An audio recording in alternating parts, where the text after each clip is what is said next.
stress-free, leave your kids at home. Leave your kids at home. Do your two-step, get your groove on. This is feel good music, you can move on. Relax, stress-free, leave your kids at home. Leave your kids at home.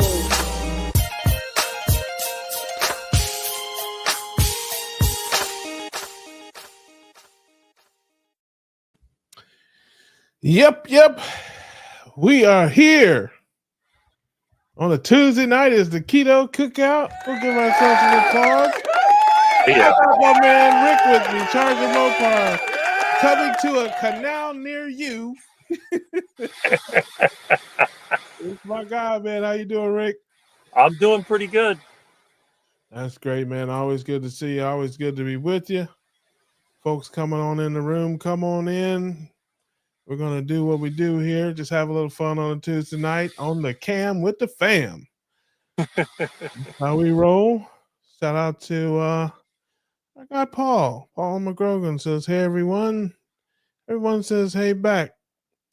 Sandy Blythe. Hey, Sandy, evening from Florida. I'm in Jacksonville myself. You're in Clearwater. Oh, there's Super Tune. There's my beautiful, wonderful sister, Laura Russell. How you doing, sis? Good to see you. So glad you're here. Just hanging out, doing what we do. Hope everybody's having a great week so far. Coming down near the end of the year. We got a couple of announcements to make about that. And we'll talk about that in a little bit. But first, I just want to tell everybody thank you so much for all the kind wishes. It's been a kind of a rough last week or so, but you know, the world keeps turning.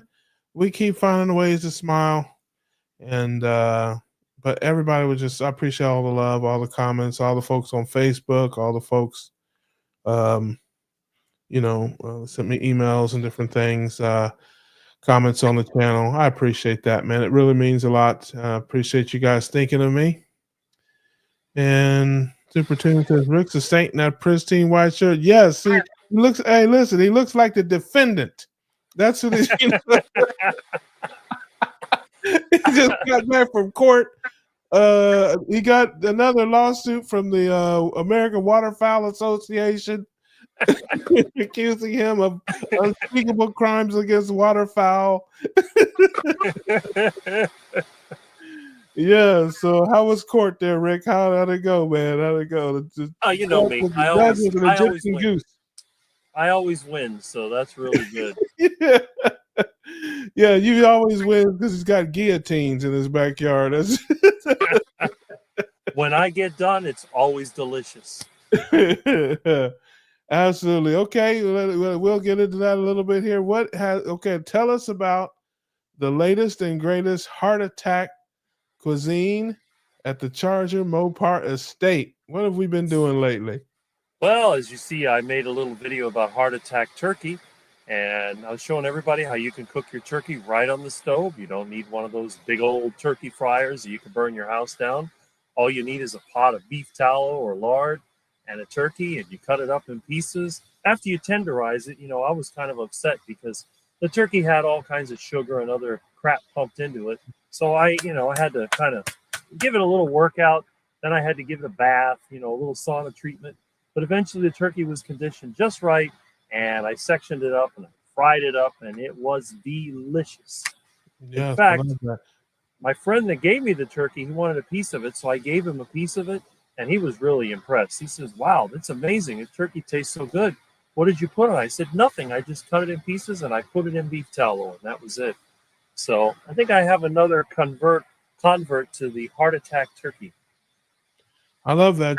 I've been saving beef tallow for a while, and I might have enough to deep fry some, maybe like a turkey thigh or something like that. I don't have a ton. I have more than enough to scramble eggs and things like that. But actually, to deep fry something, you got to have a nice little bit. I could just shallow fry it, I guess. Yeah. My cousin made an incredible turkey this year. He does it on a grill, and he cooks it slow, and he goes out and injects it with broth and stuff like that. It's like a long process, and it was just fantastic. But and And I used to know a lady that used to do a brine on the turkey. She'd make like this saltwater solution, and she would soak a turkey in it for several hours and then make it. And that was pretty good too. Um, but you don't do anything like that, man. Well, you said you tenderized it. What is your tenderizing method? I use my fist to tenderize it because I was taking my frustration out on the turkey. You can see the short video I put about it. Gotcha. Yeah, Turkey works as a good punching bag. I'll have to check that out. So you don't do any other kind of you've never done any other kind of thing. I wonder if you can dry brine like you can a steak. I mean, it's such a different kind of meat. I You wonder if you if you can, but I don't know if there's really an advantage to it. Poultry well, meat. see, same way you're uh, saying you have to season it and tender, especially on turkey, because the white meat is the part that's the dry that the legs and thighs they're gonna be fine. But the breast, that's the part. I'm like, if you were to get that, cut it up, raw, like a raw, maybe, and then salt it for a couple hours, let it sit there. Is it gonna be like the beef and pull into that because it's not. Um, I mean, it's hard to say because poultry meat, as you said, is not very flavorful, especially the way a lot of people cook it. So they have to spice it and season it like crazy. But when you use beef tallow, it really seems to bring out the flavor. I mean, it's Yeah. even like cooking Muscovy duck from the canal. It can be a little metallic tasting and gamey, but then again, after a couple of weeks of fattening up with tropical fruit, a quick, off with the head, so we don't have any, what would you call it?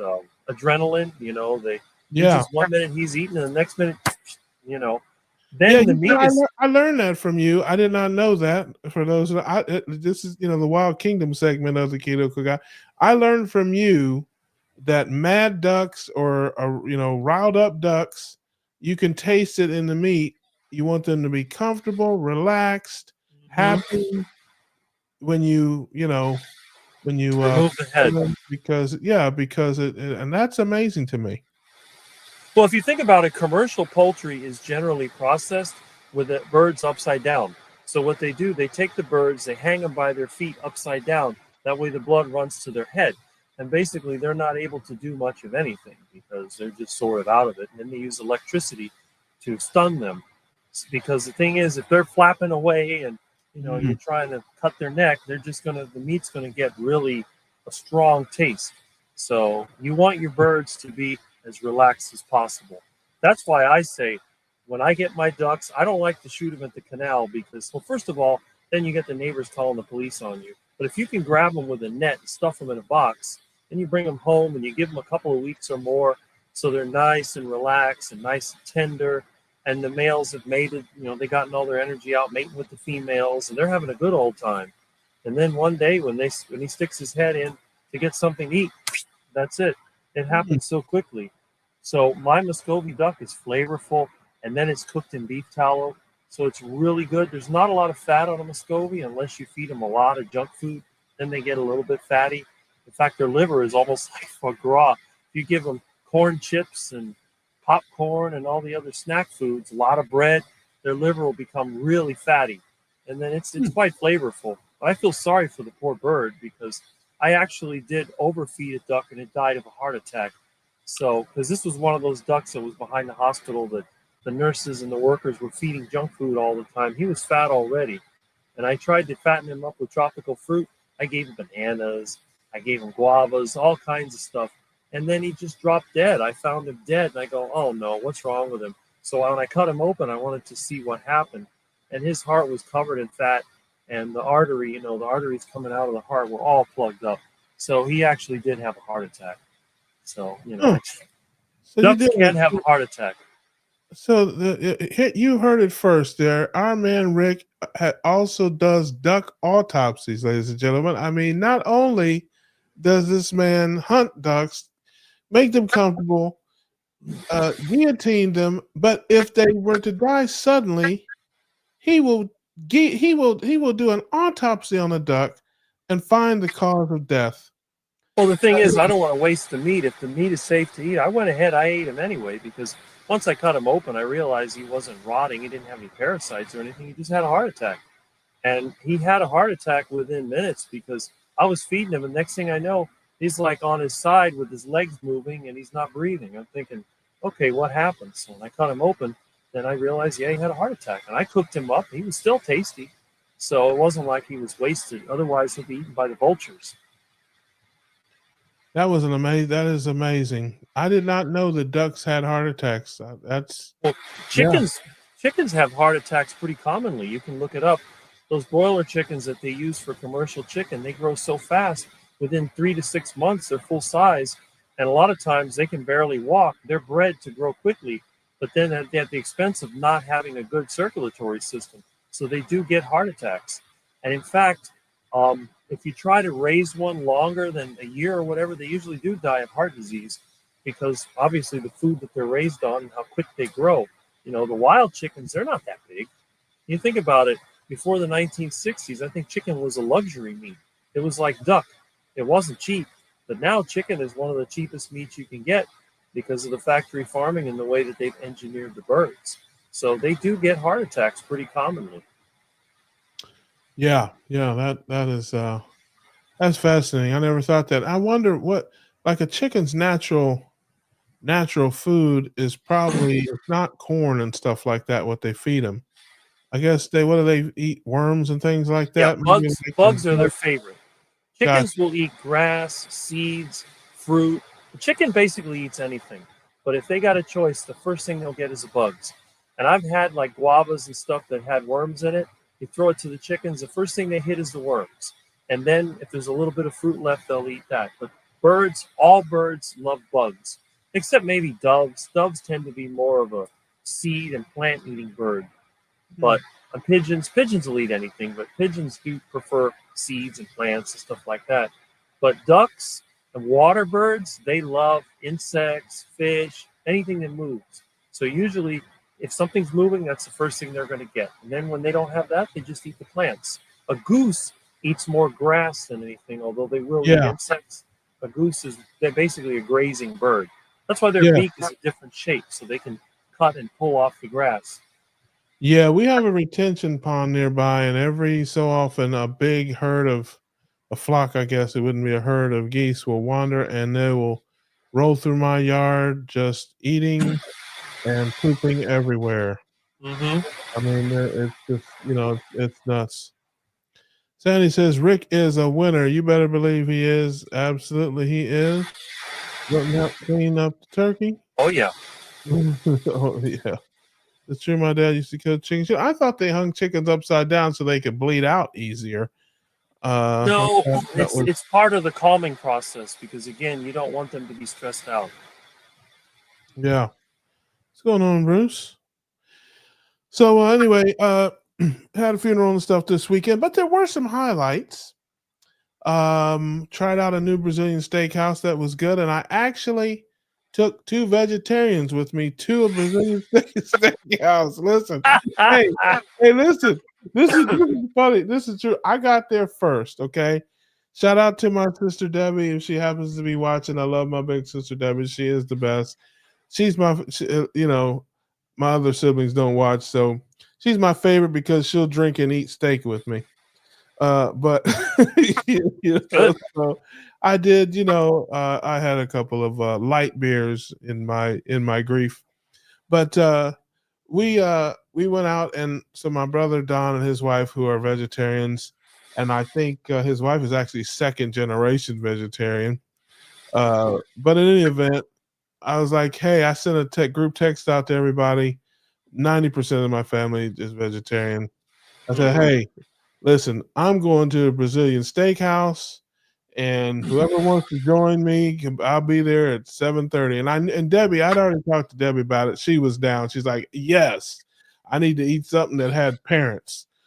And because she's been staying with my brother, and they're vegetarians over there eating a bunch of beans and rice and stuff. So when I got there first. And so I walked in. I said, hey, you got a group of 6 coming? I said, and I've got a couple of vegetarians. And the guy busted out laughing, just like you did. And he busted out laughing. And I was like, no, I'm serious. I've got a couple of vegetarians coming. He said, "Oh," he said, "I'm so sorry. I'm so sorry." I'm like, "No," I said, "Trust me, nobody appreciates the joke more than me." I said, "So trust me on that." So I said, "Yeah," I said, "I don't blame you for laughing." I said, "But hey," I told him, I said, "We're in town for a funeral and it's the last night. We're all going home in the morning, and so we're gonna have dinner tonight." And I said, "Most of my family's vegetarians. I got a couple of them to come out and have dinner with us." And so he's like, "Well, we do have a salad bar that has some vegetables on it." Man, let me tell you what. We had a great time, of course, because when you're out, it's about who you're with more, just as much as what you're eating. And they did have a fantastic salad bar. The name of the place was Gauchino's in Asheville, North Carolina. If anybody's ever in Asheville, North Carolina, I know our friend Jenny was down there doing disaster relief after the storm, and I wonder if by chance she went to there. They looked it up. They actually have two Brazilian steakhouses in Asheville, and so we went to the one, and it was really good, fantastic, as most of them are. And they did have a very, very, very nice salad bar, and my vegetarian family loved it. I mean, they came back with their plates piled high, full of tomatoes and asparagus and broccoli and cheeses, and man, they were getting it in. And of course, I ate none of that. I didn't even look at the salad bar. I couldn't even tell you where the salad bar was in the place. The guy, the guy was like, "Go, you can help yourself." I said, "Sir, I am here for the meat. I am not eating any of that salad stuff. Bring on the meat." And they were pretty good too. Like where we went, I told them what I wanted, and they just came out with that. They didn't keep bothering me with chicken and all that stuff. I said, "I want picanha and I want ribeye. That's what I'm here for. Bring it on." And they're like, "Okay, okay." And that's what they brought me out. And I tell you, they were very generous. I didn't have to fight them to give me another piece and all that. You know how some of those places can be. They want to give it. No, he was like, "You want another one? You want another one?" You're like, "Yes, I do." And yeah. So it was that part was good. Definitely was good with the family. But yeah, if you're ever in the Asheville, North Carolina area, 2 thumbs up for Gauchino's. Very nice atmosphere. They got a lot of people that like to drink a little wine or something. They had a lot of nice wines. My sister is a wine connoisseur, so she was in there swirling glasses and doing all the stuff that wine people do. Hey, listen. My idea of wine is Mad Dog 2020. Mad Dog 2020 Orange Jubilee wine. Listen, it's funny because I love my sister. I'm like, I was teasing her. I said, "Hey, after this, we'll go out. I'll get some Mad Dog. We'll drink some Mad." She's like, "I'm not familiar with that." I'm like, "I bet you aren't." I'm like, "That's good. That's a beautiful thing. You consider yourself lucky that you have no idea what Mad Dog 2020 is." So yeah. Shout out to Sandy. Oh yes, you better believe it. You and me both. Bruce says that ain't food. That's what food eats. I agree. Then he says, "See you guys later, Rick. Have to watch Mitch. Have a fantastic night." Oh, thank you so much for coming to join us there. Appreciate you. Jenny, yes, it says we ate at the restaurant and the runner. She is here. She was lurking out there. We ate at the restaurant. The Renaissance Hotel paid for 5 female. Yes, when I was yes. Well, listen. If you ever go back, they have a great Brazilian steakhouse there. John Martin says, "Is Russ Noodle carnivore?" No, I am not. But I am not as carnivore as some. But my vegetarian family thinks I'm extremely carnivore. They haven't seen me. Yeah. And this is we're a big tent here. We love everybody. Carnivores, ketovores, keto people, even people who don't do anything. We're here to just have fun. And if people have questions or whatever, of course, we answer that, but we're just here to laugh, have a good time. Joey's Yeah, in I got a good laugh out of one of my vegan friends recently because they're insisting that Michael Greger looks better than I do. And I try to What? explain to them that he's younger. Yes, they think that Michael Greger looks better than me. And he's younger than me. I said, the guy's That's younger crazy. than me. So the Yeah. one vegan friend, his son says, no, he's older than you. I said, no, he's younger than me. He's a few years younger than me. Don't you get it? I mean, it's like, I don't know what's wrong with these people. I just don't get it. Yes. Henry says I used to love MD2010. Hey, you don't have to talk about it, Sandy. You don't we won't make you relive those days. Yeah, listen, when you were back in the day in college, you didn't have any money, man. You had to kind of, get it where you could. And Mad Dog was cheap. And so Danny says they didn't have water, so gotcha. The places were open, gotcha. We forgive your typos, Jenny. We forgive it. Not a problem. I can figure out what you're trying to say. But yeah.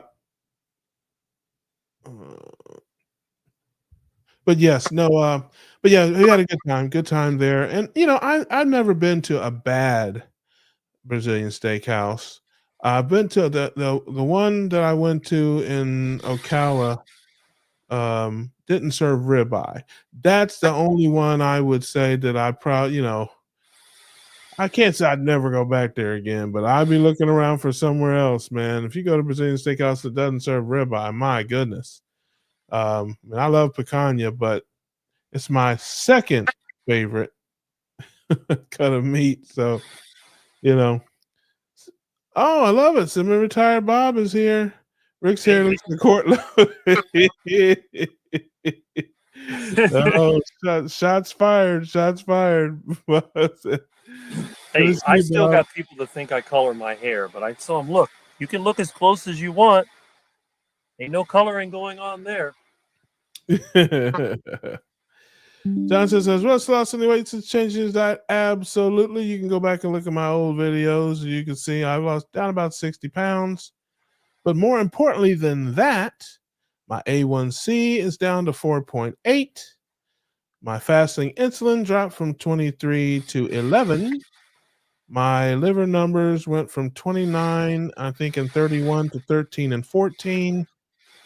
So, yeah, I am doing very well, and I am a big advocate, of course, for all ketogenic diets, including carnivore. Get in where you fit in. Not everybody wants to just eat meat and drink water. Keep your proteins and fats high and keep your carbohydrates low.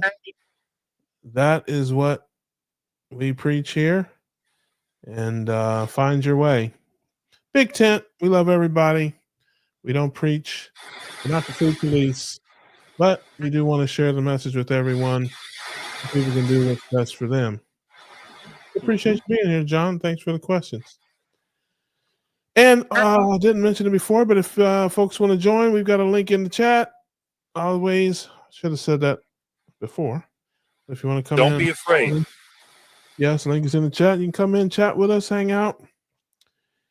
Always good to hear from folks. I saw an article, and I'm not smart enough or good enough with this stuff to save it and bring it up, but it was about the beef industry and how they are running very low on stock.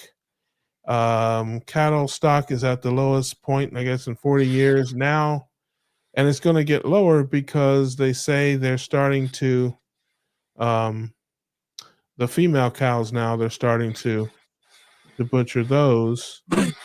And because now that, they're losing females and it's less to breed and all that kind of stuff. So I didn't know if anybody else had seen those articles or read those articles or heard about that. And just want to, kind of get people's thoughts. They say prices are going to go up. Now, you can't believe everything you read in the media, of course. But I want to know if you've seen those things, heard those things, or heard any scuttlebutt about that over the next few years. I've heard about that, ever since the whole pandemic thing. For a while, they weren't processing meat. Then they Yeah. weren't breeding, and they got a few years behind. So, yeah, that's been an ongoing thing. But again, it depends because some areas, it's like where a friend of mine's in Georgia, they have a lot of cows, but the market went down, and then they didn't want to raise any more because they said that the feedlots weren't paying enough, so they just weren't breeding. And then they had some areas had a drought, they didn't have enough feed, and then the grass wasn't growing, and it's one big mess. Yeah, I mean, part of me is like, you want to take things with a grain of salt when you hear anything about meat and that kind of stuff. They're always, talking about the beef industry and it's going down and prices are going to go up and people aren't eating it as much. And I don't know, man. Some of it seems propaganda-ish to me. Um, but and they say that meat processing plants are closing and all this kind of stuff. So, I just wonder how much of it is engineered, how much of it is true versus, how much of it is being made to happen by the powers that be that want us all to be plant-based to save the world or for whatever goofy reason they have. Hmm. Yeah, that's the problem. Hopefully, I'll be in a rural area in the next few years, and then I can just buy my whole cow myself, load it on my trailer, and bring it home. Then I can Yeah. fatten it up for a while before I give it the ducky treatment. Yeah, that's something that I've, been struggling with and thinking about doing, and I go back and forth on it. You know, I'm gonna probably dig a little deeper, try to find some local farmers and that kind of stuff. But around here anyway, the cheapest I found for like a quarter cow, that kind of stuff is like $12 a pound. And I don't spend that kind of money. I mean, I wait for sales and I don't have a single piece of meat in my freezers that I pay more than $9.99 a pound for. 'Cause I wait, I lurk like a snake in the tall weeds, man. When they have sales, and man, I'm telling you, I go in there and I load up. I clean them out. I get 10, 20, 30 pounds at a time and ribeyes and stuff like that. So, the other thing is, the cuts, I only like a few different cuts, and I would probably, have them ground most of it up. So then I'm like, "Well, man, it's $12 a pound for a lot of ground beef." Which I can Hmm. get much cheaper than that. So, and listen, I understand completely that it's better for me, the farm, but is it 5 times better? Because I'm literally paying, 4 or 5 times the price, so that's the part that I struggle with. Yeah, the thing is that many years ago, when we used to have agriculture here, which we don't anymore thanks to the development, but they used to actually have old cattle. They had, cattle that were used for breeding. They had even dairy cows, which don't have a lot of meat, but they were relatively cheap. You could get the whole cow for next to nothing. You just had to be able to cut it up yourself. So I had friends that had farms, and that's what we do. We get the animal and butcher it right outside. Hang it up by the tractor or the bobcat, and then cut it open and take the insides out and process the meat. And when we did it that way, it was super cheap. I mean, at the time, you can get a whole cow for a couple $100 because they weren't really worth that much. The big money comes from the steers, the ones they have their nuts cut off, and then they raise them specifically for meat. So what they're going to do, they're going to pasture them for a year or more, and then they'll start giving them the feedlot where they fatten them up, and then they make those real fatty steaks that people love. But these other kind of crappy cows, they don't have a whole. I mean, they have fat, but they don't have a whole lot of fat. They're older, and Yeah. everyone told me, well, that's just garbage meat. But then even Anthony Chafee one time said that he preferred the flavor of the older cow, and I kind of agree with that because that's the kind of meat I was eating for a while because it was so cheap. I mean, you could get stuff for free basically.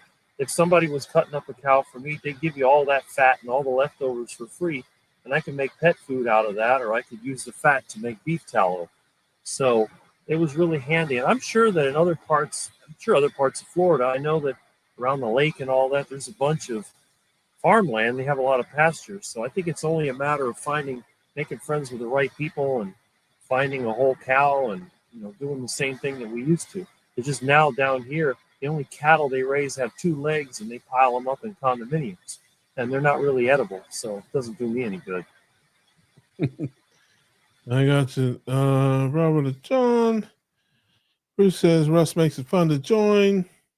Oh, thank you, Bruce. I try to. I'll try to have fun, hang out with the family. John says I would be happy to pay 10 times today's prices for meat if they stop subsidizing plant agriculture. Yeah. There you go. Yep. No, I understand where you're coming from. I don't mind a few things here and there. I'm not a fruit guy. I haven't had a piece of fruit since I was so glad when I started eating ketogenic, man. I was so glad I didn't have to eat fruit anymore because even as a kid, I didn't like fruit, and I just ate it because you're supposed to. Yeah, you need fruit and grains and all this stuff. Man, when I started doing this and I could stop eating, I used to get fruit bowls and stuff, pineapples and grapes, all this stuff. Oh, I was so glad to not eat that stuff anymore. I was just, again, the only fruit that I would pay my money for is a tomato and an olive. That's about it. I would the rest of the take. If I never have a orange juice again, it'll be too soon. I'm not into that stuff. So yeah, but like I said, I was with my family and stuff. I had just a few little vegetables and that sort of stuff. I'm not against it. If people like to eat a little bit of that here or there, there's a lot of things worse you can eat than, a tomato. Yeah, that's it. You could be eating all that processed duck food that comes in bags and boxes. Yeah, not my cup of tea. It shouldn't be your cup of tea out there if you're watching and you do not know what ketogenic diets are or ketogenic living is about. You should start today. It is not just about weight loss. It's about total health and wellness. If you're on medications, if you got skin conditions, if you're on medication for anxiety or depression or bipolar schizophrenia. I mean, there's just so many things. Infertility. I mean, find out some information today. Shoot me a message. Go to my channel. Google it, whatever. Find out what ketogenic diets, including carnivore diets and keto diets, find out what they can do for you. It'll change your life. It'll improve your life. We've just been lied to against, about our diets and about what's healthy for us. And I always say, my battle is against misinformation. My battle is not against, fruit and vegetables and that. It's about misinformation. Because for most people, if you tell them, the truth about their diets, tell them the truth about the food, and what it does to them, they'll make the right choices. I mean, there are millions of people out there. I was one of them who was eating things that they didn't like, didn't want, purely because they thought it was good for them. My Uncle Mike eats oatmeal like every day because he thinks it's good for him. He's his doctor's telling him it's Cheerios is heart healthy and oatmeal has all healthy fiber, good for your heart. Get out of here. I mean, it's just it's bonkers.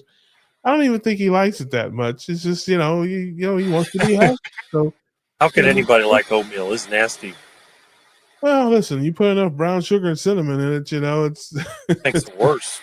It's edible, but how many people are out there, like I said, eating things that they don't want to eat, that they don't like to eat because they just believe they need it. And their doctor, it starts with their parents telling them, you want to be big and strong and healthy, eat your spinach, eat your vegetables. If you eat your vegetables, you finish all those vegetables, you can have some cake and ice cream. So, and then it goes to the doctor telling you the food pyramid. You go to school, they got the food pyramid and stuff. It's just like I said, it's you tell people the truth, let them make their decisions, man. Folks will invariably make the right choices for their health and their life if you give them good information. John says oatmeal is possibly the least healthy breakfast. Come Come on, man. You come on now. Really? Lucky Charms, Frosted Flakes, the Frosted. It's a race to the bottom, John. You oatmeal versus Frosted Flakes, Lucky Charms, and Cocoa Pebbles. I mean, it's crazy. Fruity Pebbles. The Fruity Pebbles, yeah, Fruity Pebbles. Is there Cocoa Pebbles? There might have been. There was also honeycomb and sugar crisp. Yeah, it's just nuts, man. That and then you wonder why the kids can't sit still long enough to learn anything in school. You jack them up full of Pop Tarts and Lucky Charms, and go to school and sit still. Well, that's it. You eat all that stuff, you'll be flapping your wings and waddling and quacking. Yeah, I mean, it's crazy, man. I mean, it's like these kids are jacked up on everything, and then the school lunch program is tater tots and hot pockets, and Sunny Delight, and they got soda machines and candy machines out in the hallway. Yeah, and it's like, and these kids can't sit still and learn anything. It's like, yeah, yeah, that's exactly. That Sunny Delight is the most disgusting, vile substance they ever made. It's oily and it's nasty. It's really bad. I drunk that when I was a kid. It was awful. It was the worst thing I've ever. I was like, what is this? I thought it was orange juice, and I drank it and spit it. And I almost spit it on somebody's face. It was so bad. It's like, how can anyone? It's the only thing worse than that, I think, is Mountain Dew. That is disgusting. I don't know how anybody can drink that stuff. It is nasty. Yeah. Oh, horrible. I never liked Mountain Dew. I was more of a root beer kind of guy when I was drinking soda. Yeah, the root beer was the best, I think, of the sodas. Yeah, but I never. I don't think I've ever had. I got a sip of Mountain Dew when I was a teenager, and I was like, ugh. People pay for this? Exactly. I wouldn't drink it if it was free. There you go. That's what I would say. That stuff's awful. I mean, I don't know how anybody could like it. John says nobody eating sugar and cereal is doing it because they believe it's healthy. Oh, I don't know about that, John. The front of the box says fortified with vitamins and minerals. Part of this balanced breakfast. Yes, that's exactly right.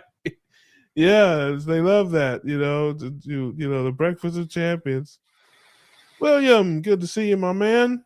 That's the breakfast of champions. I want the breakfast of losers. Yeah, right. Steak and eggs. Yeah, steak and eggs. The breakfast of losers. Weight losers. Big Red. Exactly.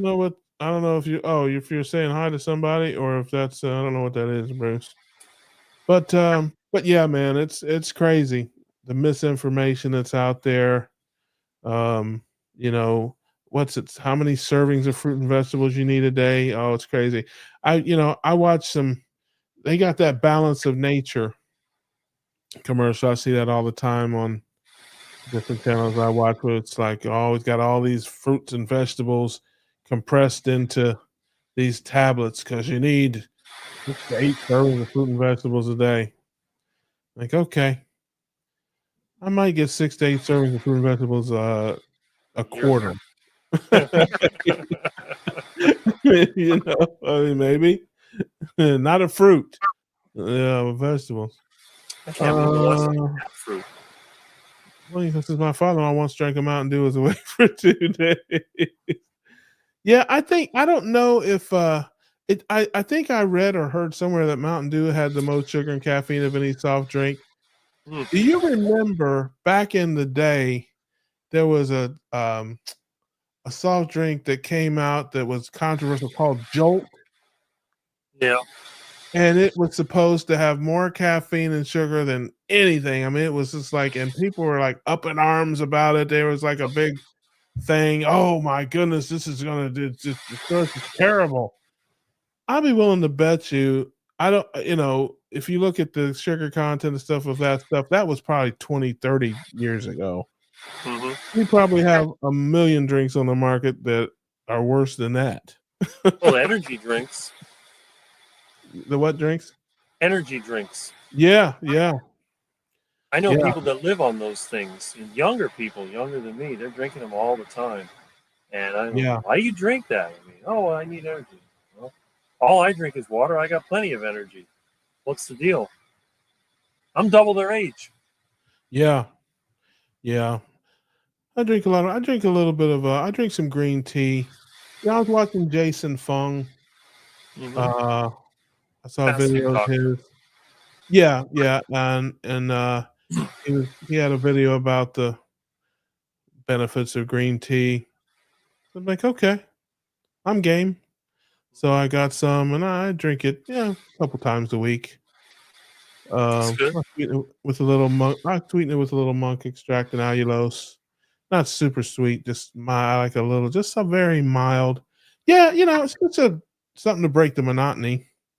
I drink, iced coffee from time to time and black tea as well. Water, club soda, and Well, speaking of coffee, I think one of the reasons we don't have that many viewers tonight is because of what's his name, Mitch, the old guy carnivore. He's got a live stream going now. He always yeah, has his morning coffee and a cigar. That's his thing. yeah. Is he drinking black? Yep. Yeah, I think semi-retired Bob does that too. Bob likes his coffee. Yep. Yeah, shout out to Mitch, old guy carnivore, good guy, good channel. Oh, I Good love nice his guy. channel. I've been watching it regularly. Of course, I Yeah, can't watch it now because I'm on my favorite that's YouTube right. channel. That's So, right. You are here hanging out. I appreciate you lowering your standards. What I got on here. But I'm yeah, not the one lowering my standards. You're the one lowering your standards to a quack. no shot, man. This is the highlight. Trust me, this is the highlight of my last week. Believe me on that. I like cream. I put heavy cream in my coffee and just a little bit of sweetener. I like it creamier more than sweet. And yeah, I don't like black coffee. Hmm. And I also don't drink hot coffee. It's always iced coffee. Oh, okay. No, my coffee is always iced down, so it's kind of diluted, I guess you would say, because it's half ice and there's plenty of cream in there. So I only drink uh, water. That's all I drink. yeah, I drink that mostly. But I mean, tea is 90% water, and so is coffee, really. I know a I lot of people that used to drink tea for the different things, that had digestive issues, and they liked the flavor of tea, and it was popular. I mean, my mom, yeah. she drank tea all the time. I had to always make her Oh tea. man, I used to drink. I drank. I didn't drink green tea at all until I saw those videos. I'm like, hey, what if it, what the heck? Spin the wheel. I drank black tea quite a bit. Down in the South, sweet tea is everything. Mm-hmm. So, of course, I didn't make it. I don't like anything super sweet. People hate when I used to make, those sugar drinks back in the day, Kool-Aid and stuff. People hated it. They're like, "Oh my gosh, you don't ever put any sugar in it." Because I just don't like things super sweet, and Right. even sweet tea. When I go out, when I used to go out to places to eat, I would always order my sweet tea with a regular tea and mix it because it's just too sweet. I used to, even when I drank fruit juice, I used to cut it with water.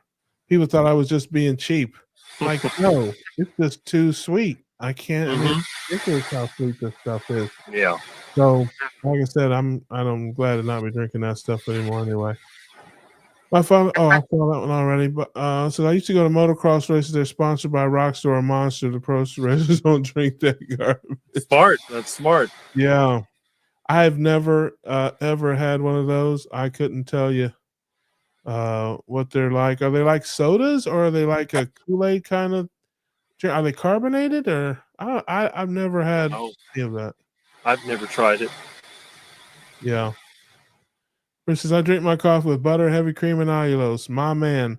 I don't do the butter, but I definitely do the heavy cream and allulose. I actually use a monk fruit allulose blend that I like a lot. I get it off of Amazon. You buy it by the 3-pound bag. I use it for my coffees and my teas. Because I like it hot enough I could sue someone if I spill it. I don't like any hot drink I am not a hot drinker. Not hot chocolate, hot tea, hot coffee. None of yeah. I mean, I don't like any of that stuff. I don't. Not my cup of. Not my thing. But I like I ice like hot. everything. I like heart attack chicken hot. I like my Yeah. water ice cold. Yeah, I like it cold too. But that's funny. You guys leave my coffee alone. I'm an old bus driver. I drink it hot, cold. Hey, I am. Listen, I am not in by any stretch of the imagination against coffee. I drink iced coffee probably once a week. I would say on average, maybe twice a week. In the morning, I make a half a pot. I have a big, like a 64-ounce steel Yeti kind of thing, and I make a half a pot of coffee, and I fill that thing up with ice, and throw that hot coffee in there, and stir it up. Slam in some allulose monk fruit and some heavy cream, and that is what I sip on during the course of the day. And some people like it, some people don't. Everybody's does their own thing. John says coffee is pretty high in fat, CeeLo, compared to tea. Ginkgo tea has some brain health benefits, but homemade bone broth is a superior non-water beverage. There you go. Makes sense. Yep. I said I definitely drink more tea than coffee. And I drink more green tea now than black tea. I used to just drink black tea. Now when I drink tea, it's probably 70-30 green tea to black tea. I don't drink black tea too much anymore. And like I said, coffee, once or twice a week, I have some iced coffee. That's kind of my routine. And then I have club soda and water. Between that, I have some diet soda that I bought. I bought 12 cans probably 6 months ago. I counted them. I still got 8 cans in there.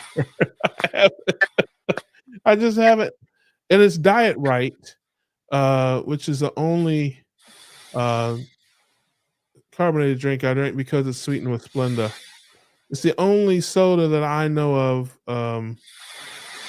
like a major soda you can get about everywhere that's sweetened with Splenda, because I'm allergic to aspartame. Aspartame tears me up. I mean, bad headaches, and I mean, it took me a while to figure that out. I found that out about 20 years ago, but it was torturous trying to figure out what was wrong with me, man. Every time I'd go places and do things, my head would be hurting, and I'd just be a mess. And I finally figured out it was aspartame. Mm-hmm. So I haven't had, I don't drink anything with that in it or eat anything with that in it. So Sandy's back. Well, welcome back. So yeah, but again, everybody's different. Everybody has their things. It's crazy. That's one of the things I do find very interesting in my dealings with people, and just people comment and different things like that, and we do these things. How many people are just have just aversion to different products, or some people can drink coffee no problems. Other people drink coffee and they break out in hives, or something like that. It's just very interesting to me. Bruce is saying night night. Good night, my friend. I will make this announcement before he goes, just for everybody, and we'll make it again next week. We'll be here next week, and then the 2 weeks after that is New Year's Eve and Christmas Eve. We will be off those 2 weeks, and in the new year, we are going to change the time of the Keto Cookout. It will be at 8:00 Eastern, starting on our first show, which I can't think of the day. I think it's January the 8th or something like that. But we will move the time to 8:00, and that'll be the new time in the new year. Speaking of new year, it's our man Dave. Hey, gentlemen. Hey. How you doing?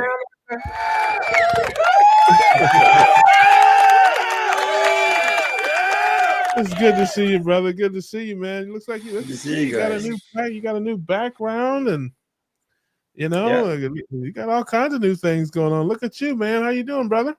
I'm good. How are you? I'm doing great, man. Doing great. Had a bit of a rough week. I don't know if you may have saw or heard, but I had a death in the family and had a funeral and all that kind of stuff over the weekend. So my last trip from Thanksgiving to today has been, you know, fairly well. But it's the worst is over now. And so we're back to life, back to reality, back to life, back to reality. That was a great song back in the day. And the world keeps turning, man. So you can't jump off. So so we're doing our thing. I'm good. It sort of strikes you. I think you don't really think about it day to day, but I'm the same. I've had 3 funerals in the last 2 months. Oh, family members, and you don't. I mean, in the past, I've thought about it a lot because of my situation, but generally speaking, you don't really think about it too much until it happens to someone else, and then you think, "Wow, life is pretty fragile." Well, I'm sorry to hear about your loss, anyway, mate. But I think it's really just a transition for. I think that there's more to what we see now. There's more than just this body that we sort of live in at the moment. Yeah, and I always think they'll go to a better place. Yeah, I certainly hope so. And the hardest part for me is just seeing all my loved ones sad. And if anybody knows me, I'm not a guy that endures a lot of sadness. Around me, I'm silly. I laugh all the time. Love to laugh. I always got a joke.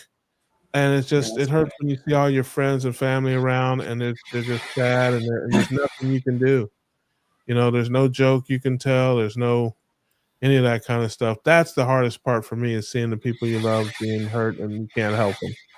So, not to bring the show to a halt, but it's like, hey, we know how to shut down a party in here. Well, you're right. I mean, it's hard because you can't really say anything that's going to comfort them that much. Yeah. And you just have to give them time. There's really nothing you can do. Yeah, but that's like my nature, man. If I see somebody sad or upset, I'm gonna try to help them. I'm gonna try to tell a joke or do something silly or just try to lift their spirits. I mean, that's how I'm built. It's kind of how I'm wired. And so when you see that and you can't, it's a helpless feeling. It's like watching somebody drown or something and you can't save them. So that's it's what it is. But death is part of life. It's the worst part of life, and there is a good part. We were talking about that. Every time we've had a death of someone close in the family, I mean, the family comes together, and it's a shame we don't do it more, but it's like people come from all, over the place, all from different cities and towns and states, and we all come together and we, enjoy each other's company. You see people you haven't seen in years and all that stuff, man. So that's the good part of it. That's the best part of it. But like I said, man, it's part of life. It's all part of it, and I'm grateful and thankful that you had those people in the life, and like I said, our day is coming. Yeah. So there's that. But anyway, what's new over there with you, brother? I know you got something. You always got something interesting going on. I suppose I'm working on a few things, but nothing really. That's what I'm doing at the moment. Just taking a break at the moment. Just working on some stuff, but hopefully I'll be able to talk about that more a bit when it evolves a bit. All right, I gotcha. Sandy says, "Nice singing voice." Well, thank you. So, I have been known to carry a tune. People have not very far though. Yeah, right. That's exactly right. I've been known to drop it too. But if you have a request and I know the song, I might sing it for you, Sandy. So if you got a request, you can put it in the chat. If I know it, I might sing a little bit of it. Super Tune says, "Hey DC." Oh, I appreciate that. Thank you so much. And so many people have been so nice and sent me such great wishes and all that. I'm very thankful and grateful for all that love and support. Appreciate it, guys. Doc V, I was just thinking about you the other day, Doc. I hadn't I saw you with Dr. Hampton and thought about you. I hadn't seen you in a while. Good to know you're still doing your thing out there, brother. Always good to see you and hear from you. Hope the family's well. Lamb says it's a shame losing people other than other reasons. They really old age. Everything else could have been prevented. Yes, my Pop Redden was 85. He would have been 86 in February. So he did live a good life, and is just a great guy and great role model. Just a great person all the way around, and he will be missed. John says plenty of the current politicians don't deserve going to a better place when their time is. Let's go, Brandon. Now that's funny. Yeah, I gotta agree with you there, mate.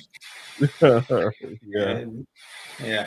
I certainly hope there's a place that'll be burning for the rest of eternity. Yeah. Fire insurance where you're going. Yeah. And there's enough of them to keep it full for quite a while, I think. Yeah. We were just talking about the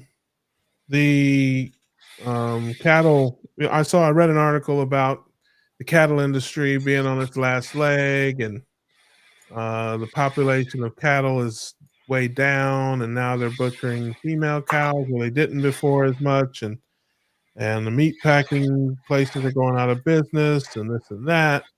What about where you're at? Do you have any of those things going on? No, I don't think that's true at all. I think yeah. We were talking. That's what I said. I said I just don't know what to believe, or if that's go ahead. I mean, they've always butchered more female cows anyway. That's what you mostly eat, female cows, because there's just not that many male cows. And when you go to like cattle farm, they have like a few of them like studs for the rest of them, but mostly, more than not, they keep the males for breeding, and the females are there's always more of them. But apart from that, I mean, regenerative farming, they've actually just in this year they started reintroducing buffalo into Europe, and they've been researching the effect, the environmental effect, and what they found is that the reintroduction of buffalo into Europe is starting to regenerate topsoil and grazing lands, grasslands, and things like that throughout Europe. I think this is something that's actually starting to grow again. Is the regenerative farming, because more and more people are becoming aware of not only that the health benefits of meat, like the carnivore community, but also regenerative farming and true environmentalism, not the crazy psychotic, wind farms and solar panels and all that nonsense that just, strips the world of resources and, strips the land of grasslands as well, just to, for fake environmentalism corporations, So I think that, when they start talking like, okay, it's the like cattle industry is on its way out, sort of thing. I think that's just propaganda to try and normalize, the fake meat and junk food sort of corporations. Well, I certainly hope so, because I do enjoy my steak and my meat. And now lamb is big down there where you're at too, right? Yeah, lamb's great. Yeah, I think it's more widely accepted and eaten down under than it is here. It's funny because when I go to Costco and get my legs of lamb, they're from New Zealand, or Australia, or both. But I'm like, there's no American lamb farmers here. It's like we have to get it in from. Yeah, Australia and New Zealand have always predominantly been like sheep farmers rather than cattle. Yeah. But I mean, we do have cattle farms, but I think predominantly sheep farmers. Gotcha. Oh, Dan says, "What are you guys cooking? Hopefully, nothing near your computers. This is a virtual cookout."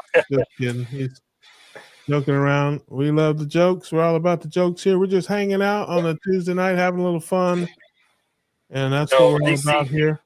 He didn't catch my last joke that my vegan friend was telling me. I had a vegan friend insist that Dr. Greger looked better than me. Yeah, That's funny, isn't it? Tell him to open his eyes and look again. I think his vegan eyesight must be failing him. Well, that's the other thing. You see, he has to wear contact lenses, and he is trying to figure out what kind of contact lenses I have. And I told him, I don't use contact lenses. I don't use glasses. I can see just fine. He just can't understand that. Then he used to say that I lied about my age, because it's a friend of my vegan friend, oh, you lie about your age. I want to see your driver's license. So I showed him my driver's license. He's like, oh, I thought I was like lying that I was 10 years old. Yeah, you look great for 71, man. I'll tell you. Well, Greger looks awesome for 85. Greger, I don't think he'd look good for any age. I think he looks like something they dug up in the cemetery. Yeah, you remember the crypt keeper? Yeah. Sandy said, I'm going to start following your channel. You're a great guy. She must be talking to you, Dave, or you, Rick. She can't possibly be talking to you. I'm kidding. Thank you so much. I don't make as many videos as I used to. I'm going to try to get going back with that again. I need to start doing my interviews and stuff again. It's just difficult. There's only so many hours in a day, but we do the Tuesday night hangout. We just come in, have a good time, talk about whatever pops into our mind, and we try to laugh, joke, just, bring a smile to people's face and spread the news about ketogenic living, and that's what we do here. And that's up because he had Muscovies. Yum, yum. It's been a while since I had a delicious look who's here. Ellie is here. Oh, I love her to death. It's so good to see you. Glad you came by and said, hey. And yeah, haven't you heard red meat is not good for you? Yeah, that's exactly right. It's not good for you. It's great for you. That's right. Pardon me while I have my next heart attack. Yeah. Elle says, I just called 4 Muscovies. I got 20 pounds off of them. Making me hungry over here. Oh, you got another duck. We got another duck hunter in the I love that. We got waterfowl everywhere is on notice. They're tasty. Tasty. Just don't overcook them.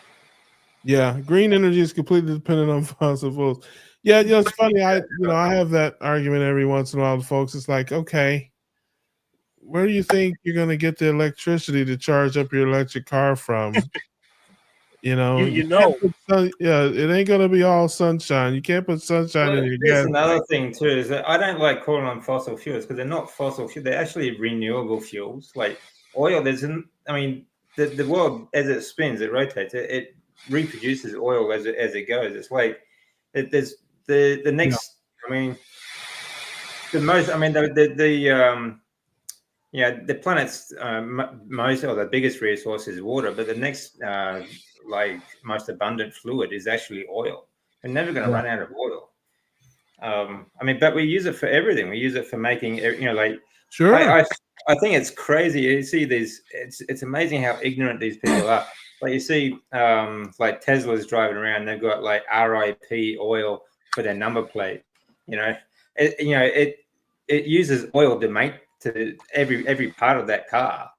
There's plastics and everything that's involved in the metals, the plastics, everything like that. But then the manufacturing as well. They think these factories just pop up out of nowhere, like it took nothing to build it, and these cars just magically appear, and the windmills just pop up like grow like trees. It's amazing how ignorant these people are. Climatized. Well, I'm not against it. I just don't like the forcing and the mandating. I have solar panels, at my house, and I run probably 30 to 40% of my house off of it, and it's fine, but in order to run my whole house, I'd have to have like 10 times more panels. And even then, a cloudy day can ruin your whole life. If you I mean, it's crazy. Like, if you have panels and you like watch it and stuff. I mean, again, I can have a panel that's generating, or an array that's generating 1,000 watts of power, which is, a significant amount of power. Generally, I'm only running 700-800 watts when I'm in here by myself. So, that's great. But then if you watch it in like 30 seconds, it goes from 1,000 watts to 150 watts as soon as a cloud comes by. So it's like, well, wait a minute. How can you depend on that? Like, how can you? I think I read somewhere that like Jacksonville, Florida has one of the largest solar farms, in the country. And I forget how many acres they said it is, and it only generates 5% of our city's power. With all these hundreds of acres of solar power, it only generates 5% of the city's power. And I'm just like, yeah, I mean, it's nice as a supplement or in a pinch or to offset some expenses, but I would never want to depend on it, Yeah. Well, solar should be on top of the buildings. It should be in the city. That's right.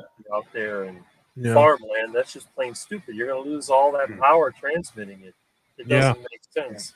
I've had solar before, but look, I had a truck that ran on wood.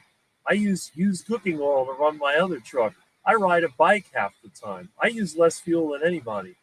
My vegan friend that's into the environment, she loves her Tesla, and I don't blame her. But I said, when that thing is a piece of junk, I'll still be chugging along in my old truck. I only burn 5 gallons of gas in a year. I use less energy than anybody. My electric bill's the lowest of all my friends. And they laugh at me because I got neon lights and incandescent bulbs and, oh, you're wasting energy, but how come my bill's lower than theirs? Yeah. Yeah, and soon, I mean, those electric cars, they're throwaway cars. Like, no one wants to put a new battery in it. It's like it's cheaper to buy a new car. They're all run by software. Yeah, I was reading something about too that they're so much heavier than a gas car, and like our roads and our bridges and stuff like that. If we switched over, I mean, they aren't built and engineered to sustain that much weight. So I don't know if that's true or not. I guess it's probably true. I thought that was an interesting thing. Don't hear people really talking about that very much. Last thing with those cars, it really is. Bridges collapsing because you got bridges collapsing because of the weight of electric cars. It's nuts. One of those things shorts out and catches fire. It's really interesting. Yeah, that's right. Those batteries, I mean, it doesn't take much to, like, they're so unstable, like cobalt and that. It just, as soon as if you can hit a pothole and the thing will just spark up and they engulf really quickly. Yeah. Mm-hmm. Yeah, if I was teasing you, Sandy, I know that you were talking about me, and I appreciate you so much. Thank you very much. William says, have a good night. Yep, everybody hit the likes button. Of course, all that stuff. Appreciate that. They should be feeding those plants to the leaders of That's funny. John is a violent young man. He's he's a hostile, violent young man. He's wishing death upon everyone. Speaking of, Joe Robinson was diagnosed with Alzheimer's. I wish someone could convince him to do carnivore. Yeah, that's crazy. I was just talking to someone today who's divorcing his wife who has Alzheimer's. She's not divorcing her because she has Alzheimer's, but it's just and it's funny, we were just talking about that today, and I was telling him about ketogenic living and diets and how this lady's on statins, and she's diabetic, and she's been diagnosed with, I guess, the beginning stages of Alzheimer's and dementia. And I said, hey, here's some videos, not giving you medical advice by any stretch, but I can tell you what these doctors are going to tell you. Ditch the statin, change your diet, and watch your cognitive function return. So hopefully they take the advice and can at least give it a try. Lambs, appreciate you coming by, saying hey. Have a good night. Appreciate you coming by. We'll be back here next week. And I think I as well am about ready to sign off. We have fulfilled our contractual obligations to the family for the week. We are here on Tuesday nights at 9 o'clock for one more week. Next week, we'll be here at 9 doing what we do, just hanging out, having fun, chatting. And then we'll take 2 weeks off, New Year's Eve and Christmas Eve. And then starting in the new year in 2025, we'll be on Tuesday nights at 8 instead of 9, moving up an hour. But we'll still be doing ridiculous things here, still laughing, joking, having a good time, hanging out with each other and spreading the good news about ketogenic living and how it can change your life. So if you're out there, keep your carbs low, your proteins and fats high. That's right. And I want to thank my guys for hanging out with me tonight. Dave, always good to see you, brother. God bless you. And Rick, good to join in, Russ. Rick, always. And you guys know you're welcome here anytime. We love it when you hang out with us. And everybody else, hey, as always, we wish you all the best. We'll see you next time on the Keto Cookout. We grilling, baby. We're grilling, baby.